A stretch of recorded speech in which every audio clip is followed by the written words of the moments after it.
نصيحة لكل بنت هتتجوز قريب، يوم فرحك لازم تكوني كيوت. طيب لو سمحتوا ممكن اعمل تعديل على الكلمات؟ ايوه، بدل ما نقول العريس يلا نقول ابو قرون يلا.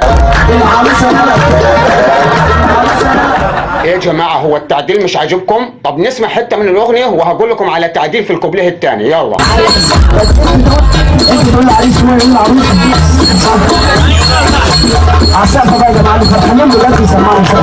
التعديل الثاني اننا ممكن الكوبليه الثاني ونغيره، بدل العريس يلا نخليها ارفع فستانك يلا. اسيبكم مع المقطع كامل وارجع لكم تاني. العريس يلا انت تقول العريس هو يقول العروس عساكم بقى يا جماعه فرحانين بجد يسمعوا شكل.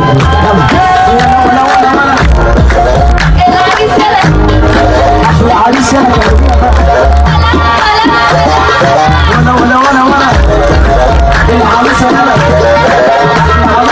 فعلا كما قال الشاعر، تحت بيتنا جزار وغاوي، اقول له كبده يجيب لي كلاوي. تحت بيتنا سماك عبيط، اقول له بولتي يجيب قراميط. قراميط اللي انا بقوله ده. المهم يا جماعه الفيديو قصير، مش محتاجه كل شويه يعني ان انا اقول لك حط لايك، وهتلاقوا في الكومنت المثبت قناه التانيه تدخلوا عليها. جاهزين؟ يلا بينا. الشرب وش وقلبي بوز، كل ما تنكي تكسبي جوزك. الشرب وش وقلبي بوز، كل ما تنكي تكسبي جوزك. وبقيت اطيله كل ما يجيله حد من اهله خلاه يتشكل.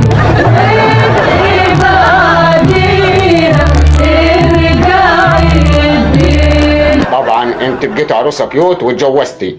بعد ما تتجوزي جوزك دايما بيتعصب، طب ايه الحل لما جوزك يتعصب؟ تعملي ايه؟ انا عايزك بقى اول لما تلاقيه بقى في الحاله دي انه بقى يعلي صوته ويتعصب، ومشكله صغيره بقت مشكله كبيره قوي وبيتخانق كتير وبيقلب كل الكلام ده، عايزك تهدي وتجمعي كل قوتك وتيجي قدامه وتزغرطي. يا سلام، اشق هدومي. ايوه يا جماعه، انت بس تقفي قدامه تيجي قدامه وتزغرطي.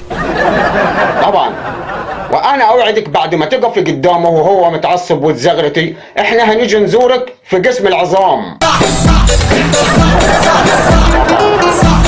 المهم يا جماعه الرجوله قلت شويه اليومين دول، لكن احنا جايبين لكم مشهد تمثيلي يعني يمثل معنى الرجوله بالظبط. شو انت عارف ممكن اعمل انا اللي احنا بيهم ما بمشي فيهم عليك.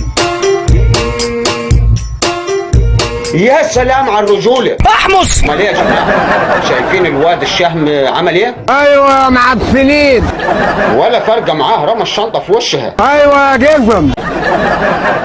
قمه الرجوله والحمشنه. المشهد الاخير يا جماعه مشهد فعلا درامي يبكي، عايزكم تتفرجوا عليه بتركيز.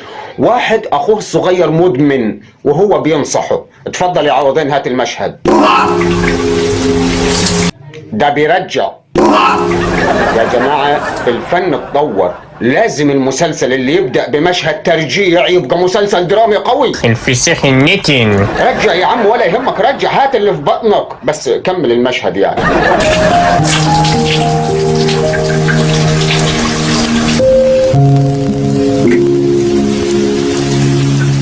لا يفكر يتكلم معايا في عيشتي ولا حياتي ولا صحتي ههزقه. تهزقهم؟ تهزق ابوك وامك؟ طب تهزق اخوك؟ ههزقه وهزقك انت كمان. ما تجيش معاك ان انت عارف مصلحتك اكتر مني. اعرف مصلحتك وبامر الله كفايه. هروح للدواليب اللي انت بتعدي منها كل يوم وهبلغ عنها.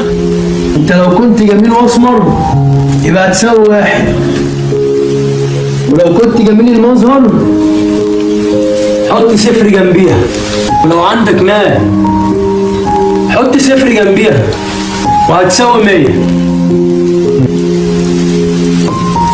ولو كنت ابن حسب ونسب حط صفر جنبها كمان هتساوي 1000. ولو وقع منك رقم 1 اللي هي الأخلاق صدقني مش هتساوي الأصفار. احلف لك بالطلاق انا كنت علمي علوم وما فاهم منك ولا حاجه. شايفين يا جماعه اللف والدوران ده كله عشان يقولوا الاخلاق اهم حاجه. يا عم قول الاخلاق اهم حاجه ويعني احنا معانا مراره واحده. انت لسه هترجع يا عوضين لو سمحت. الحمام فين عشان ارجع انا التاني؟ ماشي.